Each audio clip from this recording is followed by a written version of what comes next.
అసలు యాక్చువల్గా ఒక ఏదో చిన్నారి వటుడింతై అన్న పద్యంలాగా ఇప్పుడు మీరేమో ఈ రోజులతో స్టార్ట్ చేసి బస్ స్టాప్ చేసి తర్వాత ప్రేమ కథా చిత్రం చేసి అలాగే కొంచెం మీడియం సైజు హీరోలతోని బలిబలే మగాడివై మహానుభావుడు ఇలాగా మంచి రోజులు వచ్చాయి ఇలా చేసుకుంటూ పక్కా కమర్షియల్ చేసి ఫట్మని కట్ చేస్తే all India level Hercules of Indian cinema Baahubali, భారతీయ సినిమా బాహుబలి, మిస్టర్ పర్ఫెక్ట్ ప్రభాస్తో సినిమా అనగానే అస్సలు భూగోళం బద్దలైంది ఇండస్ట్రీలో ఆ న్యూస్ వచ్చిన రోజున.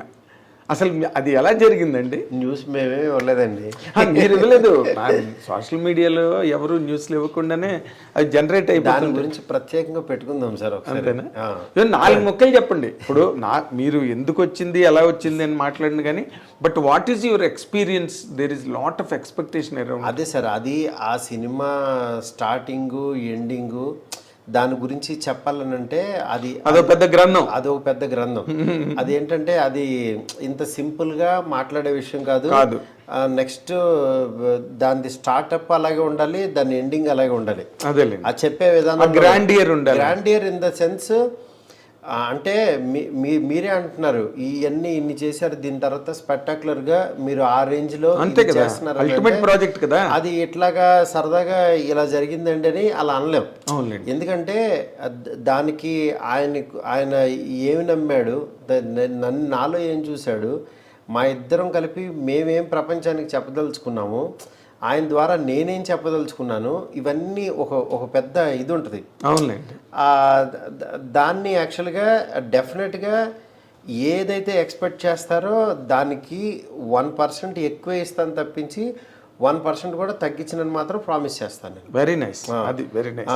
ఎందుకనంటే వేరే వాళ్ళకి ఆయన వాల్యూ ఎలా తెలుసో నాకు తెలుసు.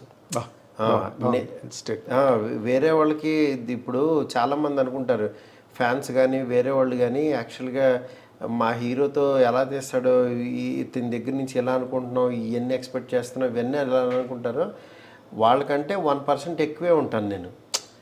అలా ఎక్కువ ఉంటేనే యాక్చువల్గా ఈ స్థాయిలో ఉండగలుగుతాను.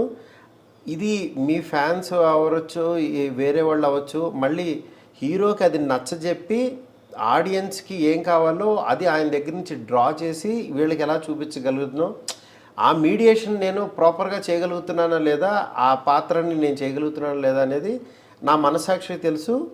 అది త్వరలో మీకు తెలుస్తుంది. అదే అంతే సింపుల్. కానీ ఒక చాలా వెరీ వెరీ ఇంట్రెస్టింగ్ ప్రాజెక్ట్ అండి ఇది.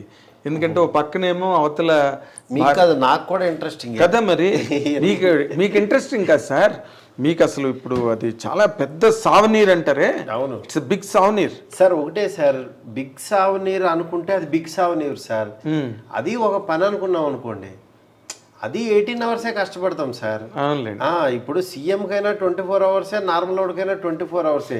అమ్మ సీఎం సీట్లో కూర్చున్నా నాకు 4 గంటలు ఎక్స్ట్రా కావాలంటే ఏమి రావండి. కానీ మన వర్క్ని యాక్చువల్గా ఈ సీఎం పదవిని ఎలా ఇది చేస్తున్నాం, ఎలా టైం ఇస్తున్నాము, మెంటల్ పీస్ ఎలా గెయిన్ చేస్తున్నాం, మధ్య మధ్యలో బ్రీతింగ్ స్పేస్ ఎలా పెట్టుకుంటున్నాం, దేనికి ఇంపార్టెన్స్ ఇస్తున్నాం, దేనికి మన మాట అవ్వచ్చు, మన పని అవ్వచ్చు, దానికి వాల్యూ ఎంత ఇస్తున్నాం అనేది ఉంటుంది.